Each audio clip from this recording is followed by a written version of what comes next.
Tem alguém na casa? Se o irmão precisar bater na mesa para dizer para sua mulher e para seus filhos quem é o cabeça, pode ficar certo que a cabeça já foi degolada. Se o pastor precisar chegar no púlpito e dar um pau, fazer um discurso, atacar para provar que é ele que manda, a autoridade dele não existe mais. Pode até existir autoritarismo, mas autoridade é diferente de autoritarismo. O autoritarismo dá de murro, a autoridade estende a mão.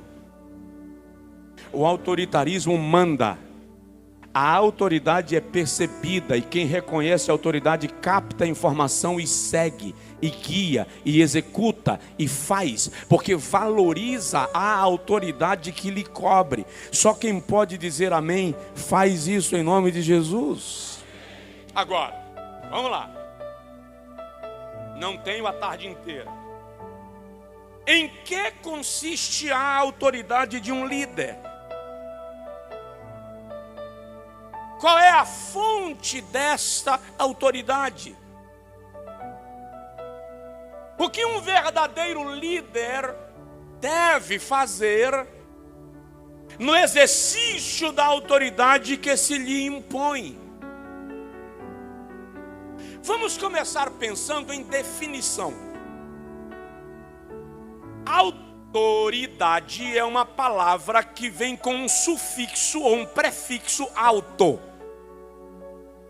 Toda vez que o prefixo auto aparece numa palavra, significa que antes de ser exercido sobre outro, é exercido sobre si mesmo.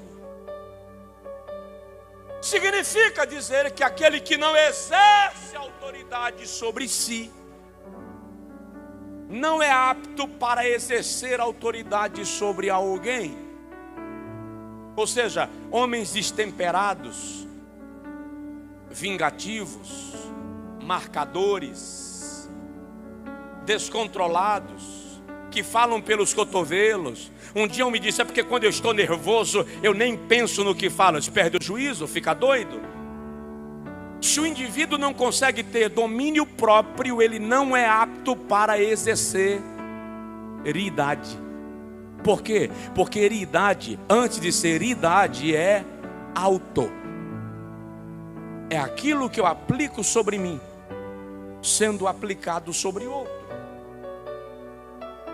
A palavra no latim é autoritas. E é aqui que muitos de nós apanham na raiz da palavra. Porque a palavra autoritas, que é a raiz da palavra autoridade, significa literalmente fazer crescer. Fazer crescer. O que isso significa? Que a função de alguém que exerce autoridade é fazer com que aqueles que estão debaixo da sua autoridade cresçam. Há alguns que exercem autoridade achatando quem está abaixo, porque ele precisa fazer uma pirâmide de gente para se sentir grande. Quem de fato tem autoridade não precisa achatar ninguém. Pelo contrário, na medida que a autoridade cresce, aqueles que estão com ele vão crescendo também, porque o papel da autoridade é fazer crescer. Alguém aqui me entendeu ou não? Vou dar um exemplo. O time de futebol, o principal time de Pernambuco é o quê? Esporte. O mais falado é o esporte. Ok. O time ganha todos os jogos da temporada. De quem é o mérito? O atacante, o zagueiro, o goleiro que pegou todas. O time é bom. O time perdeu 3 jogos seguidos. Quem é demitido? Por que não o atacante? Por que não demite o goleiro que tomou gol? Demite o técnico. Porque se compreende que aquele líder não conseguiu fazer o time crescer debaixo da sua autoridade. Um maestro não toca instrumento nenhum. Se um músico desafinar, o maestro não larga a posição de líder para ir lá na fileira tirar o músico e sentar do lado dele para tocar. Por que ele não faz isso? Porque ele não é o músico, ele é o maestro. É da competência do maestro extrair o melhor dos seus músicos. Se ele perceber que um dos músicos não está dando o melhor, ele pode tirá-lo da equipe antes do concerto. Pode chamar a sua atenção depois do concerto. Mas durante o concerto, o maestro não pode sentar no lugar do músico para fazer o que ele deveria fazer. Aquele que exerce autoridade não precisa pegar no violino para tocar. Ele precisa explorar o melhor do violonista. Porque quem exerce autoridade é um maestro. É como um pai que vai explorar todas as potencialidades dos seus filhos.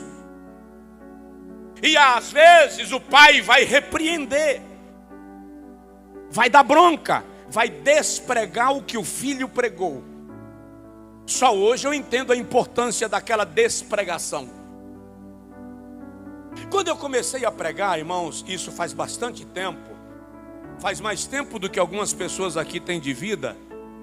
Eu comecei a pregar 32 anos atrás, na época da fitinha cassete. Ninguém aqui é dessa época, é? Quem lembra da fitinha cassete? Levanta a mão, que é para eu saber a sua idade. Faz tempo. Meu pai chegava para mim e perguntava: quantas pregações você vai fazer? 3. Está aqui, 3 fitas cassetes.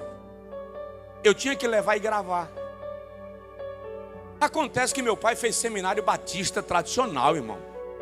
Um batista tradicional medindo a pregação de um jovem pregador pentecostal, pô, não parece equivalente. Eu era jovem, mas quando eu chegava com as 3 fitas, eu tinha que entregar para ele, e ele sentava para ouvir e anotava: isso aqui não está na Bíblia, isso aqui é exagero, isso aqui está na Bíblia, mas você aplicou de forma errada. E pelo menos uns 10 anos meu pai me marcou nisso. Cada viagem a fitinha cassete era trazida. E quando eu vi os pregadores vendendo fita cassete: pai, deixa eu reproduzir as fitas para vender, porque me ajuda. Não. Você só vai vender fita quando você corrigir o básico da sua pregação. Ruim, chato, desagradável. Mas o que ele estava fazendo? Explorando as potencialidades que precisavam ser direcionadas para um propósito. O que acontece com a nossa geração? Muitos não querem ser orientados, corrigidos, reprovados, para serem melhorados e só então terem a chance de aprovação. Quem não se submete à autoridade não tem chance de explorar melhor as suas capacidades em todas as áreas. A expressão grega para a autoridade é exousia. Exousia, que literalmente significa direito de mandar. Fala de coordenar, supervisionar, fala de jurisdição, comando. Mas vamos lá, fala comigo a palavra comando. Agora fala comigo comandar. Fala comigo a palavra mandar. Qual a diferença entre mandar e comandar? Está no campo da autoridade. Não precisa me responder, pelo amor de Deus, viu? Eu não quero lhe causar problema quando o irmão chegar em casa amanhã depois da conferência. Então fica tranquilão. Quantos homens aqui mandam em casa? Não responde, pelo amor de Jesus.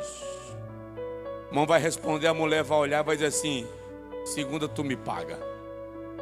Vamos lá. Quantos mandam em casa? Outra pergunta: quantos comandam em casa? Quantos pastores aqui mandam na igreja que pastoreiam? Quantos comandam?